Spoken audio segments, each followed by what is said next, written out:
Hello, everyone.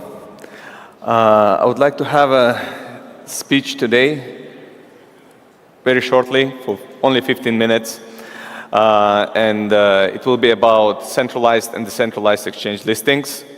So every project will have a dilemma whether to list their project on centralized or decentralized exchanges, and what are the differences. So CEX offers the order book type trading for the token, and the centralized exchange offers automated market maker or liquidity type trading for the token. So that's the main difference between those. And any project has an idea and a dilemma about which route to take. So let's start with CEX problems and listings when projects is going to list on centralized exchange. First of all, of course, it's very expensive. The listing fees can be from tens and usually to hundreds of thousands of USDTs for liquid exchanges. Token supply allocations for the marketing and other causes like airdrops result in higher selling pressures for the tokens, so it's very hard to have the the token price sustained.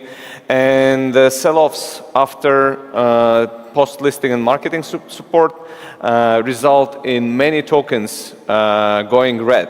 So they are actually, the above is a picture from the Binance listings in 2024, and most of them resulted in token prices collapsing, sometimes up to 85% and more. So rapid decline in token value can undermine the entire project credibility and sustainability, especially in DeFi, where project price is important for creating value, for attracting TVL. And token appears to be less valuable to investors, and then basically the entire project can go down just because the token price goes down. So another one is hacks and privacy concerns. So like users often faced with issues with trust and privacy, the exchange account can be blocked. And sometimes, we often see that different exchanges got hacked, and then that might result in both vulnerabilities for the projects, but also for the users itself. So usually this graph, it's so-called tier 1 VC-backed infrastructure altcoin valuation story. So it starts with pre-seed, seed, Series A, Series B, and then it getting listed on tier 1 CEX. And then after that, it's down only movement for a project. So all the early investors are getting like hundreds and thousands of X, but if there is no retail to buy that pressure, it just goes down. And usually by the time the retail buyers completely out, there is almost nearly no community, and some market makers can pump the token again and say this is like 90% discount, so everyone should go for a bargain for that token. But at the same time, another option for any project would be to go for the centralized exchange listings, which is like PancakeSwap or Uniswap or list on Curve.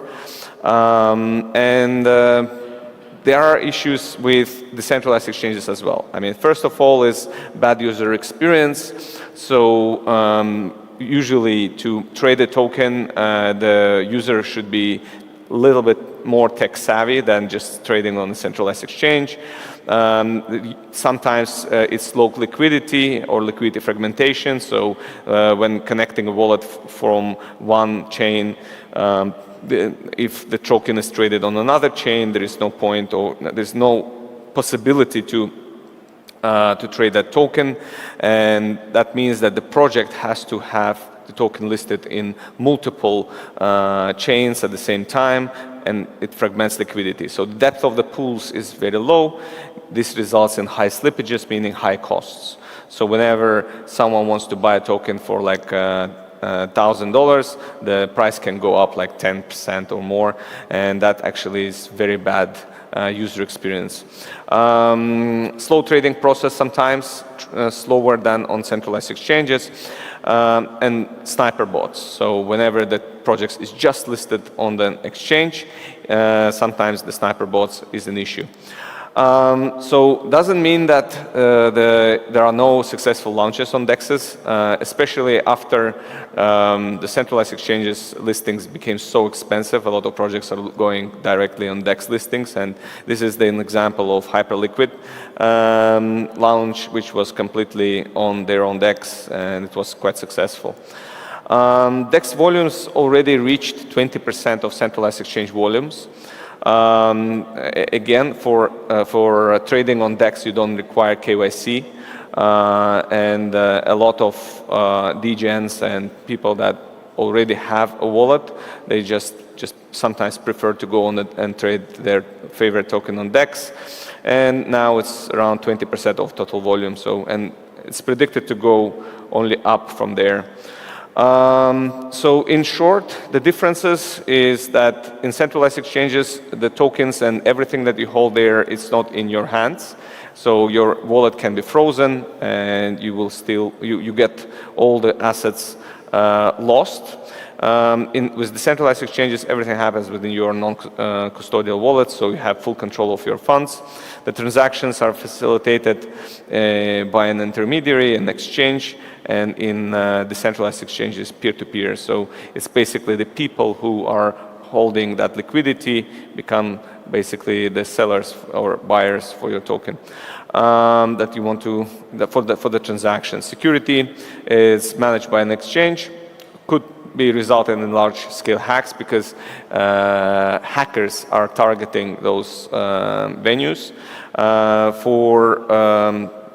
For the decentralized exchanges, it depends on the user sometimes, and if he will connect his wallet somewhere else, those assets can be stolen. But also, you know, some smart contract risks or attack vectors on the DEXs also can happen.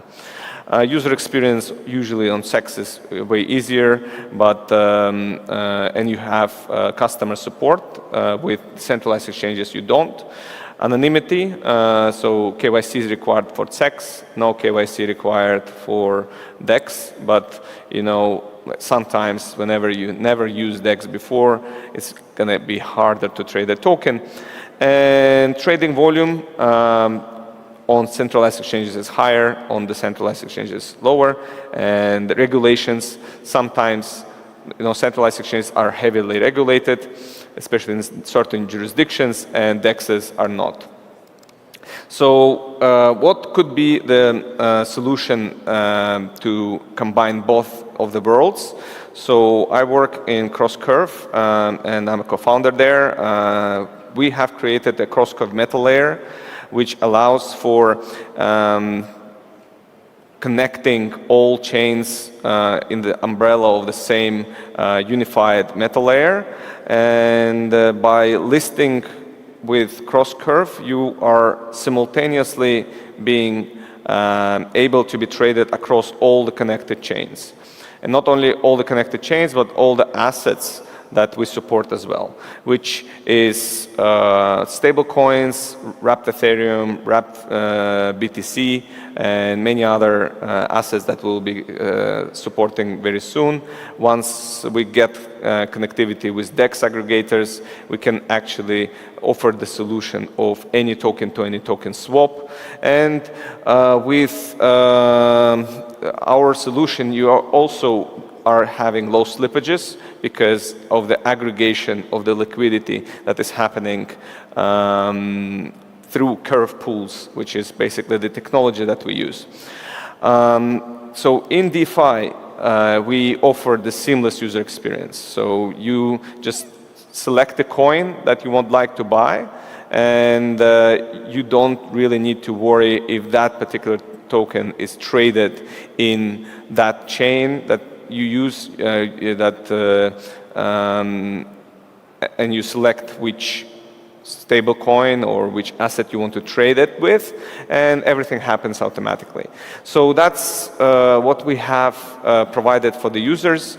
It's very important user-friendly interface and single-click trading. So even if there is multiple cross-chain routes required, we basically provide it under the hood. Security above all. For us, it's important that whenever the people would trade with us, even if it is cross-chain, so if the token is traded on Base and they have connected Arbitrum wallet or Ethereum wallet, it's important that the cross-chain communication and messaging is secured. So what we do, we have decentralized different messaging layers. So every one of us in this room, of course, know what Bitcoin is, and Bitcoin is known for its decentralization, and decentralization is happening when you do not have a single entity controlling the asset. In this case, we did exactly the same. We decentralized the large messaging layers, such as Axelar, Layer 0, Asterism, our own protocol. We also are working to get Chainlink and Wormhole in there. And all those are hundreds of millions of dollars projects, large messaging layers, but you don't need to trust any of them. You trust the consensus among them. So, and you can select which ones do you trust more, and you can have like 2 out of 3 consensus or more, and there is no single point of failure. So in conclusion, basically I would like to note that there is no perfect answer for where to list your token. However, the Crosscurve liquidity meta layer, we try to combine both of those worlds, and with CEXs, centralized exchanges, you have the option of getting across your token across the wild audience with basically zero to no knowledge about crypto, just like simple traders. However, you will require to pay a lot, and sometimes just return on investments are not there. With decentralized exchanges, usually you will be able to trade your token with more crypto-friendly people, and hyper liquid token, just an example that if people want to buy your token, they will find a way. However, there is a lot of issues with that, especially if it is if you want to market to entire crypto community and not only one chain community. And what if they want to trade one altcoin for your token? So you have to have a solution for that. So we're basically building the cutting edge platform for Web3 projects to list on us and create stable and reliable cross-chain liquidity, allowing for really secured cross-chain communication between different chains. So we hope that this will be standard for DeFi industry. We believe that at no point of time you have to rely on Layer 0 or any other large protocol. So hope that this talk actually gave you some thoughts and answered some of the questions about centralized and decentralized exchange listings, and hope to see you more. And thank you everyone for having me. Thank you very much, guys. Thank you.